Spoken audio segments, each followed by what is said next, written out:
አዲስ አበባ ላይ ሀብታሞች ብቻ የሚኖሩባቸውን 3 ውድ ሰፈሮችን ዛሬ አንድ ላይ እናያለን።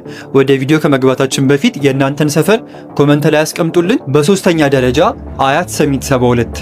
ሰሚት 72 የምትታወቀው ውድ የሆኑ ምግብ ቤቶችን በመያዟ ሲሆን ሰሚት 72 አካባቢ የሚኖሩ ሰዎች አብዛኞቹ ዲያስፖራዎች፣ ባለ ሀብቶች እንዲሁም ቢዝነስ ኦነሮች መሆናቸው ሰፈሩን ተፈላጊ ያደርገዋል። በሁለተኛነት የምናገኘው ደግሞ ቦሌ ነው። ቦሌ የአዲስ አበባ ውበት ብቻ መሆኗ ሳይቀር የቱሪስቶች መናኸሪያ እንዲሁም የተለያዩ መዝናኛ ቦታዎችን በብዛት የምታገኙበት ሰፈር ነው። ቦሌ ላይ ለመኖር ብቻ ሳይሆን ለአንድ ቀን ውሎ ራሱ የአብዛኞቻችንን የወር ደሞዝ 2 እጥፍ ነው። ቦሌ ላይ መኖር ለምትፈልጉ ግን መሃል ቦሌ ደንበል ላይ ዛሬውኑ መረከብ የምትችሏቸው ባለ 2 እና ባለ 3 መኝታ አማራጭ ያላቸው ቅንጡ አፓርታማ ቤቶችን ማግኘት ትችላላችሁ። ለ10 ዓመት የሚቆይ 50%ም የባንክ አማራጭ አዘጋጅተንላችኋል። እነዚህን አፓርታማ ቤቶች ለማየት እንዲሁም ለበለጠ መረጃ ከስር ባለው ስልክ ይደውሉልን። አንደኛ ላይ የምናገኘው የአርቲስቶች መኖሪያ የሆነችው ማንም ሰው በቀላሉ መግባት የማይችልበት ሰፈር ነው። እሱም ሲሲዲ ነው።